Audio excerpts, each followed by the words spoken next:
Assalamu alaikum, welcome to Times of Ummah. Today's first news update is coming from Egypt, where the Egyptian intelligence chief Abbas Kamil has visited Gaza and have met with the Palestinian group's leader in the besieged coastal enclave to try to bolster a ceasefire between Hamas and Israel. Viewers, the Hamas top official Khalil al-Haya has said Israel should stop aggression in the both Gaza Strip and West Bank if it really wants to maintain a serious ceasefire. The top Egyptian intelligence official have also met with the Israeli Prime Minister Benjamin Netanyahu, and his trip was aimed to further strengthen ceasefire between Hamas and Israel. According to Egyptian and Palestinian officials, it was the first Egyptian intelligence chief visit to Gaza since 2000, and his trip was also aimed to discuss reconstruction plans following the recent Israeli bombardment on Gaza. Al-Haya told to reporters that we discussed several files, most importantly the necessity to oblige the occupation to stop its aggression on Gaza, Jerusalem, Sheikh Jarrah, and all over the Palestine. He said Israel must also fully lift the blockade it imposed on Gaza when Hamas seized power from rival Palestinian force in 2007 after winning 2006 elections. He added, if this happens, then calm and stability could return. Dear viewers, the 11 days long war have took hundreds of Palestinian lives, and then Egypt played a pivotal role in brokering a ceasefire between Israel and Hamas, which governs the Gaza Strip. The flare-up in violence followed weeks of tensions and occupied East Jerusalem ahead of a now delayed court ruling on the forced expulsion of Palestinian families in the Sheikh Jarrah neighborhood. Israeli forces cracked down on protesters in the neighborhood and the nearby Al-Aqsa Mosque compound, which is revered by Muslims and Jews who call it the Temple Mount. Israeli Prime Minister Benjamin Netanyahu got huge criticism for ceasefire with no conditions, and some officials have called it another failure of Netanyahu. The Kamil's visit is seen as an effort by Cairo to regain a more vital role in mediation between Israel and Hamas and revive stalled Israel-Palestinian peace process. However, the Egyptian President Abdel Fattah al-Sisi directed officials to continue efforts and meeting to solve the problem of prisoners and missing people between Israel and Hamas. Viewers, as of now, this visit is so important for both sides, and it can pave a way for a permanent ceasefire if Israel seriously wants it to. Dear viewers, the intelligence chief of Cairo have met with the Palestinian President Mahmoud Abbas in the occupied West Bank city of Ramallah on Sunday and handed him a message from al-Sisi affirming Cairo's support for Palestinian and Abbas. A permanent ceasefire is now the necessary there, and Egypt will try its best to bring both parties to peace. But a long-lasting ceasefire and peace is impossible till the end of the Jewish regime.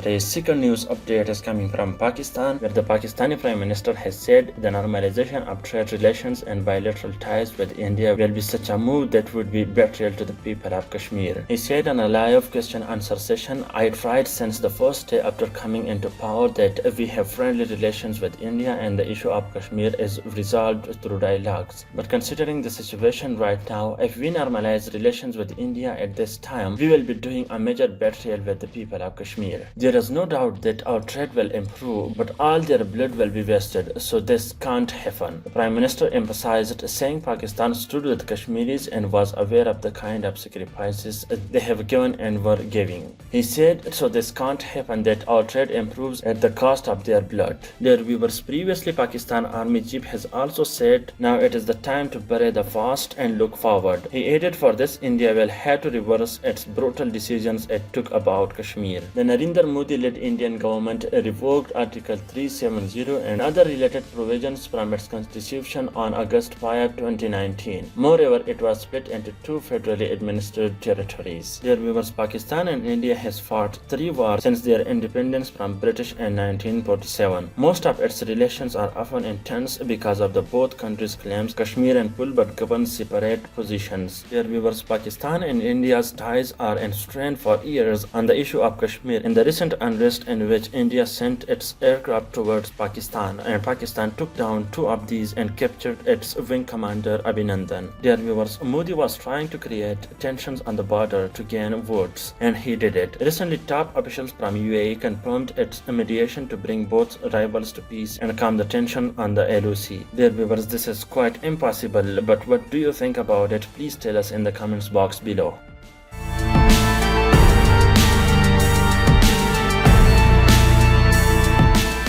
Today's third news update is coming from Afghanistan, where the former Afghan President Hamid Karzai has finally admitted that the United States came to invade Afghanistan for its own interest, and they were aimed to deploy its forces in Afghanistan to tackle China and more regional powers. Dear viewers, he said the United States has destroyed civilians' homes and residential buildings and shown the world that it was the Taliban's homes. He said its main interest was to tackle China because China is rising a strong and a big threat to the United States. And now if you see, several times we heard from United States presidents that their big rival in the war is China and they want to control it. Hamid Karzai also said that the United States spread terrorism in the region, and the United States was initially not intended to finish the Amarat-e-Islami, but it deliberately made Taliban stronger and now was to destroy Afghanistan because a civil war is upon their heads, and if it still faces a civil war, it can once again strip back Afghanistan to decades. And as we saw in 90s, before the rise of the Taliban, a civil war affected every Afghan and destroyed everything, even hospitals, buildings, cars, and civilian as well. Dear viewers, United States was initially think we can do everything with the Taliban, but Taliban started strong retaliation and it cost United States hundreds of billions of dollars. He said earlier in 2005 and 6, we informed the United States that Pakistan supporting Taliban and they have centers in Pakistan, but United States still supported Pakistan and that made Taliban more stronger. He added, after the United States said we paid $35 billion to Pakistan, so how can Afghanistan see the peace if United States don't want it to? Viewers, we have talked several times that United States was not came to bring peace here, but to tackle Pakistan, China, India, and Russia. They had their own interests, and it spread brutal terrorism which affected Pakistan as well. And also it took over 75,000 lives in Pakistan. Hundreds of thousands of refugees came to Pakistan, and after that Pakistan seen a layer of terrorism. And recently, when United States was looking for its